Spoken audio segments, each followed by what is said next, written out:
పాపా వర్మ గారు ఉన్నారమ్మా? మా నాన్న లేడు. మీరు మా నాన్న ఫ్రెండా? ఎవరయ్యా నువ్వు? ఇక్కడేం పని?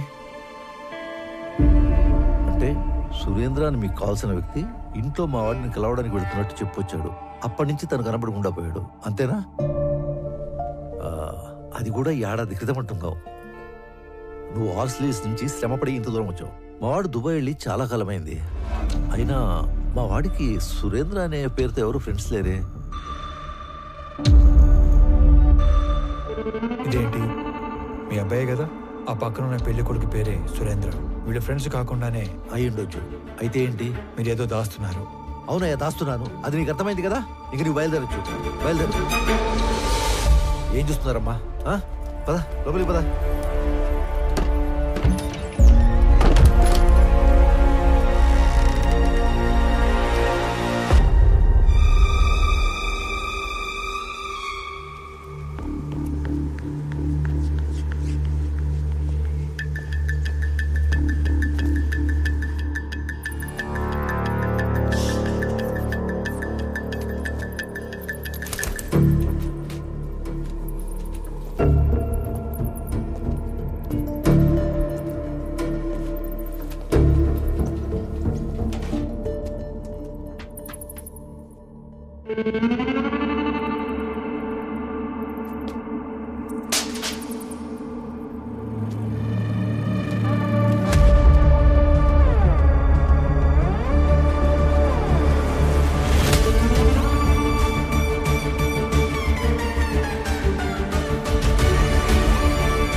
సరే, ఎంక్వైరీ చేసి చెప్తాను.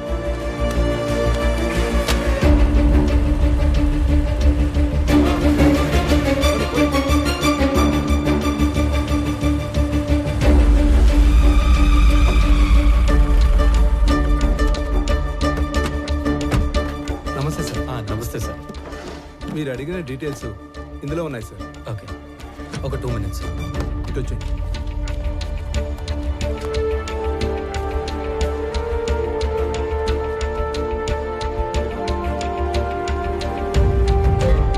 అదేంట్రా, అలవాటు ప్రకారం 2 చేతులతో అన్ని డీటెయిల్స్ రాసుకుంటున్నావు? వీటితో పని ఉంది. సరిగా రాఘవ, అక్కడ ఉన్న వాళ్ళలో నీకు ఎవరి మీద ఎక్కువ నమ్మకం ఉందో అతని పిలువు. శ్రీధర్ సార్, మీరు ఐడెంటిఫై చేసినట్లే పోయిన సంవత్సరం మేలో 10 నుంచి 11 కంటైనర్ల గ్రానైట్ ఈ రూట్లో వెళ్ళినట్టు మన చెక్ పోస్ట్లో ఎంట్రీస్ ఉన్నాయి సార్. సాధారణంగా గ్రానైట్ పేరుతో మంగళూరుకు వెళ్లే కంటైనర్ల వెనక ఒక చిన్న మర్మం ఉంది సార్.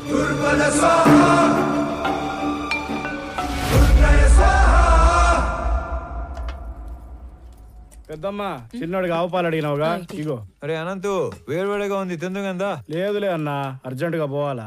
అయినా నీకేమి, కాస్త ఆస్తి చేతిలో ఉద్యోగం ఉండాది. నేను కూడా బాగా సెటిల్ అయినాక అప్పుడు తీరుబాటుగా కూర్చొని తింటా. వస్తా. ఒరే, టిఫిన్ కి సెటిల్ అవడానికి సంబంధం ఏందిరా? ఉంటదన్నా, ఉంటది. ఏందో ఈడు. ఏంది నాయనా అదో మాదిరిగా ఉండవు? రే, నువ్వు చేసా ఉండేది మాకు నచ్చడం లేదు.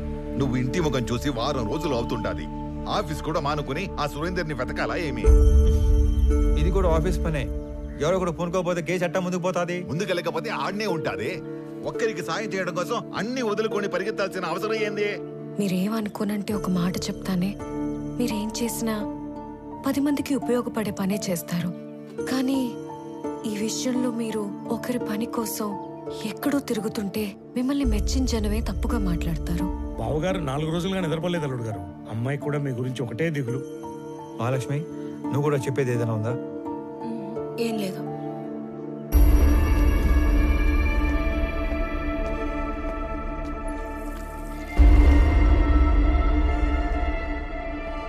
మీరు అనుకున్నట్టు నేను కేవలం మాలిని హస్బెండ్ సురేంద్ర ఒక్కడి కోసమే ఇన్ని రోజులు తిరగలేదు. కనపడకుండా పోయింది ఒక్కరు ఇద్దరు కాదు, దాదాపు 20 మంది. సురేంద్ర కోసం వెళ్తే వర్మ, వర్మ కోసం వెళ్తే అతని అసిస్టెంట్ రాజా, రాజా కోసం వెళ్తే వెంకట్. ఇలా నా దగ్గర పెద్ద లిస్టే ఉంది. ఇంట్లో మనిషి వస్తాడో రాడో, అసలు ఉన్నాడో లేడో తెలియక ఎదురు చూసి చూసి కళ్ళు మసకబారిపోయిన తల్లిదండ్రుల్ని చూశాను. ఇల్లు గడవటం కోసం చదువులు మానేసి ఏదో ఒక పని చేసుకొని బతుకుతున్న తమ్ముళ్ళని చూశాను. పిల్లల పోషణ కోసం అన్నీ చంపుకొని చేయకూడని పని చేస్తున్న ఒక ఆడకూతుర్ని కలిశాను.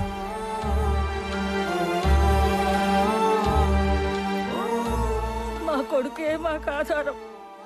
వాడిని వెతకడానికి వెళ్ళే ఇలా కాలు పోగొట్టుకున్నాడు. అది మాత్రమే కాదు, ఈ 20-25 మంది గల్లంత అవడానికి మన జిల్లాకు పట్టిన పెద్దమ్మారి దరిద్రం ఎర్రచందనం కొయ్యాల స్మగ్లింగ్ కారణం అయి ఉంటాదని నాకు ఆధారాలు దొరికాయి. అందుకే ఇదంతా చేయాల్సి వచ్చినది. నేను ఒక వారం రోజులు కనపడకపోతేనే ఇంత బాధపడుతున్నారు. ఆ 20 మంది ఇళ్లల్లో కొన్ని నెలలుగా వాళ్ళు ఎంత బాధపడి ఉంటారు. భర్త కోసం భార్య, కొడుకు కోసం ఒక తల్లి తండ్రి, తండ్రి కోసం కొడుకు కూతురు కొన్ని నెలలుగా ఎదురు చూస్తున్నారు. వాళ్ళ కోసమే ఇదంతా చేస్తున్నాను. నేను కలెక్ట్ చేసిన డీటెయిల్స్ అన్ని పోలీసులకి ఇచ్చేస్తున్నాను. వాళ్ళే డీల్ చేస్తారు. ఇక నేనేమి ఇన్వాల్వ్ అవును. ఓకేనా? వెళ్ళొస్తాను నాన్న. సరే. నేను చెప్పింది నీకు కాదు, బొడ్డోడికి. మార్నింగ్ లీవ్ వచ్చేవేంద్ర సామె.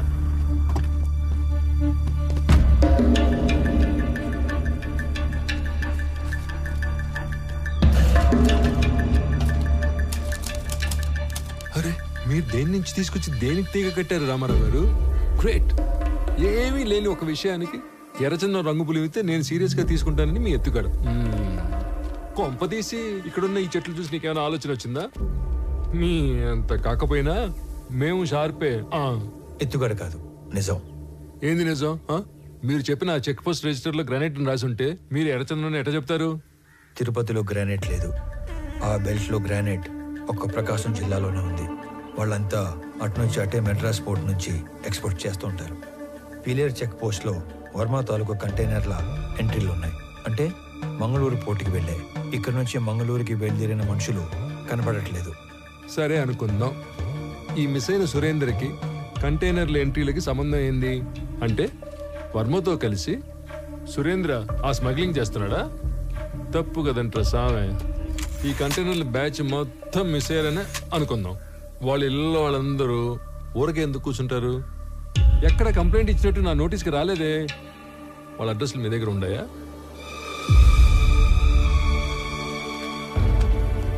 సారీ సార్, నా దగ్గర వేరే డీటెయిల్స్ ఏమీ లేవు. సురేందర్ది చీటింగ్ కేసు కాదు, మిస్సింగ్ కేసు అని ప్రూవ్ చేస్తానని చెప్పాను, చేశాను. మీకు అఫీషియల్గా మెమో కావాలంటే పంపుతాను. వద్దులే, మాకు ఈ మెమోలు డెమోలు ఏం వద్దులే, కానీ మీ మిస్సింగ్ కేసు సీరియస్గా తీసుకుంటాను. ఈడెవడ్రా సామి, అటు తిరిగి ఇటు తిరిగి మాల్కి దీనికి లింక్ పెట్టాడు.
చట్టంలో గవర్నమెంట్ ఉద్యోగానికి 1,00,000 బాధ్యతలు చేయాలని రాసి ఉంటుంది.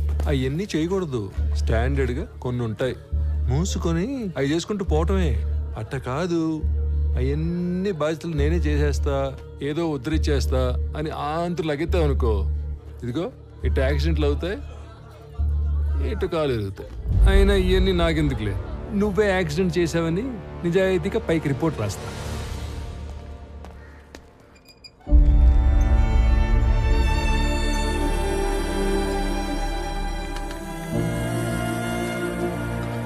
యాక్సిడెంట్ డైరెక్ట్గా నీ వల్లే జరిగిందని యాక్షన్ తీసుకోక తప్పట్లేదు.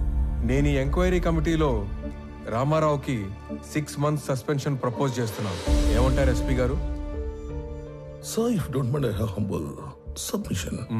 6 months suspension అంటే కొంచెం ఎక్కువని నా ఫీలింగ్. అది అతని ప్రమేయం లేకుండా జరిగిన ఒక accident. Moreover, he helped the people also. So, I propose 3 months of suspension and I request you to consider that.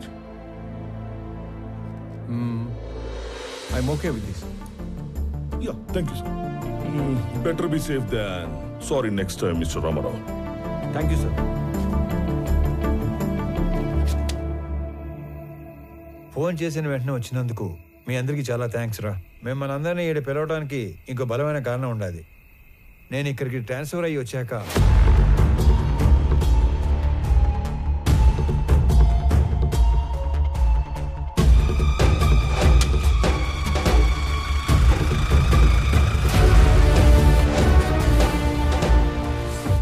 ఆయన కాలంలో ఆ పెద్ద వర్మ మా మెంబర్, ఈడసలు మా మెంబరే కాదు. పండి పండి, ఎవడో మాల్ తోలేవాడి గురించి మమ్మల్ని అడిగితే మేమేం చెప్తాం? మాలంటే రకరకాలు ఉంటాయి సార్, అవన్నీ మాకు తెలీదు. సార్, మాలంటే ఎర్రచందనం సార్. మిస్ అయిన 20 మందికి ఆ మాల్కి ఏదో సంబంధం ఉందని అక్కడే తెలిసింది. అయినా మామ, ఈ మిస్ అయిన వాళ్ళందరూ కర్ణాటక పోలీస్ కస్టడీలో ఉంటారేమో, ఒకసారి చెక్ చేసుకోవచ్చుగా? సలీం, ఆ లిస్ట్ లో ఉన్న వాళ్ళు ఎవరు పోలీస్ కస్టడీలో లేరు, ఆల్రెడీ చెక్ చేశాం. అందుకే నేను దీని రూట్స్ లోకి వెళ్ళాను. నేను మొదటిసారి తిరుపతికి వెళ్ళినప్పుడు శేషాచలం ఫారెస్ట్ తో పాటు చాలా చోట్ల తిరిగి స్మగ్లింగ్ గురించి డీటెయిల్డ్ గా తెలుసుకున్నాను.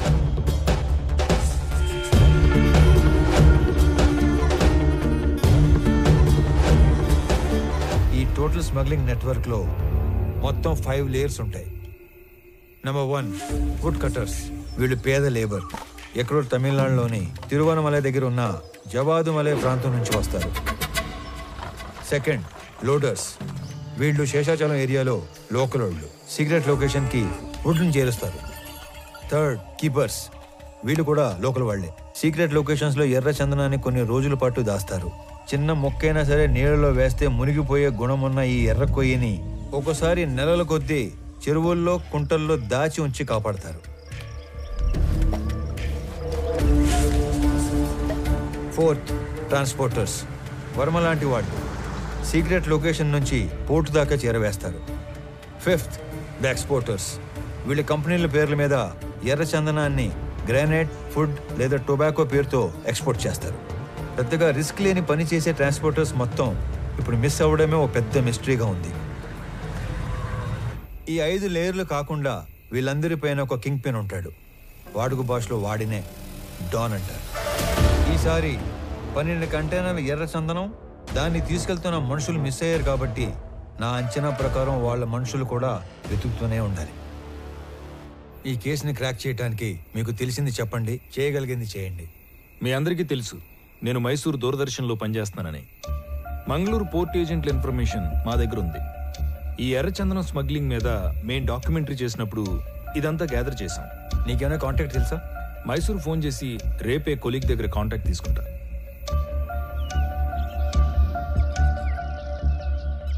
నేను నీకు రాత్రి చెప్పినట్టుగానే మా ఆఫీస్లో కొలీగ్కి ఫోన్ చేసి కాంటాక్ట్ తీసుకున్నాను. నువ్వు అనుమానించినట్టే పోర్ట్ ఏజెంట్ ఒకడు మిస్ అయిన మాల్ కోసం తిరుగుతున్నాడంట. నువ్వు వెళ్ళి కలవచ్చు. సరే మరి నేను వస్తా. అలాగే.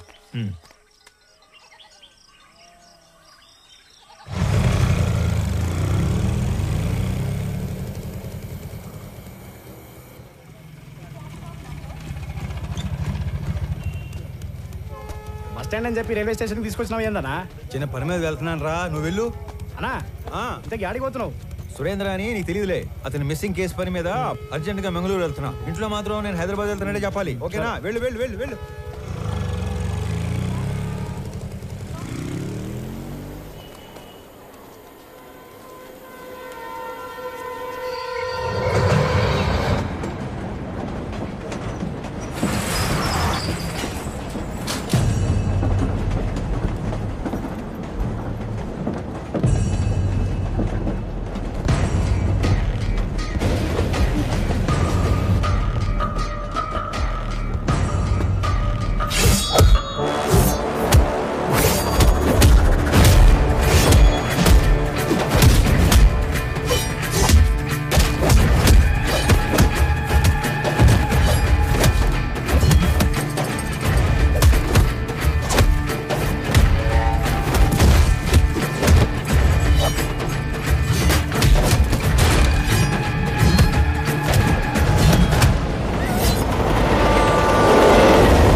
అనంత్ నువ్వేంట్రా?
బిడ్డ చురుగ్గా ఉండే కుర్రోడు తల్లి అంత అయిపోయిళ్ళా.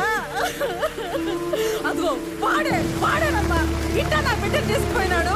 ఇదిగో ముఖం కూడా చూడడానికి లేకుండా కట్లు కట్టి తెచ్చి పట్టేసినాడు. రామారావు పోతావు, నువ్వు నాశనం అయిపోతావు, సర్వనాశనం అయిపోతావు, పట్లు కట్టుకుపోతావు, దొంగ పట్టుకుపోతావు.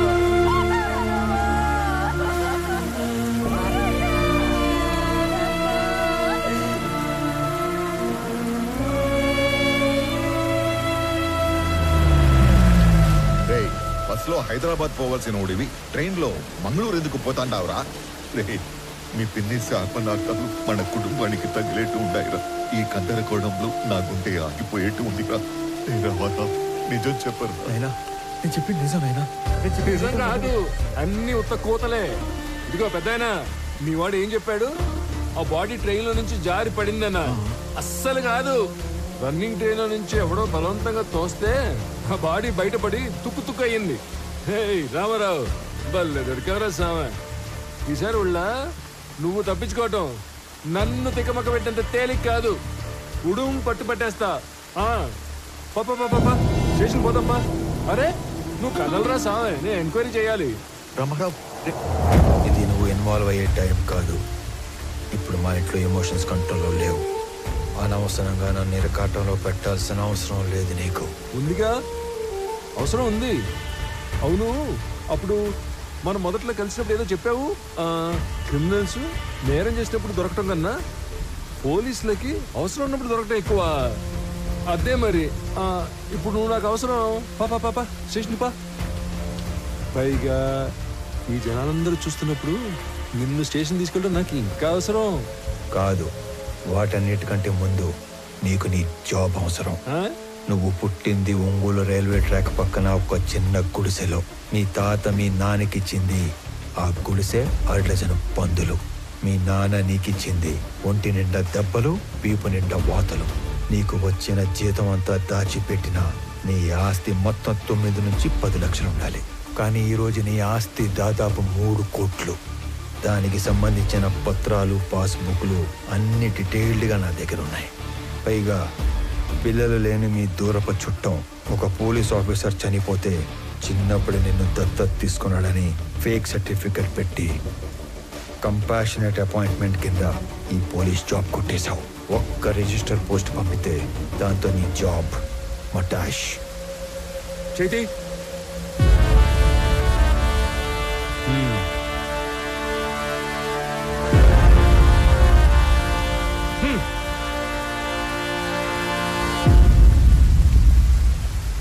ఏందిరా, ఆ పోలీసు ఎంత బలంగా వచ్చినాడో అంతే భయంతో పోయినాడు.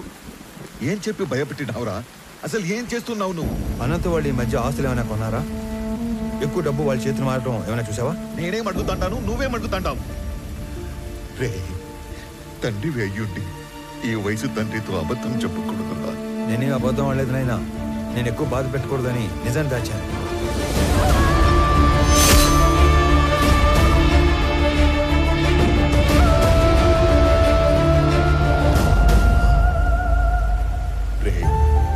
నీకు ఇంత కట్టుకథ అల్లాల్సిన అవసరం ఏమీ లేదు. నా కళ్ళ ముందే పెరిగిన అనంతు అడ్డంటోడు కాదు. ఈ రెండింటిలో ఏదో ఒకటి అబద్ధం. కానీ నమ్మటానికి మనసు ఒప్పుకోవడం లేదురా. పరాయ వాళ్ళు తప్పు చేస్తే ఒప్పుకోవటం, మన వాళ్ళు తప్పు చేస్తే ఒప్పుకోకపోవటం హిపోక్రసీ నాయనా. నాయనా, నీకు దండం పెడతాను. నాకు నీ అంత పరిజ్ఞానం లేదు, కానీ మమ్మల్ని ఏమాత్రం నెమ్మదిగా బతకనియాలని ఉన్నా ఆ మాలిని సమస్యని దయచేసి ఇక్కడితో వదిలేరా.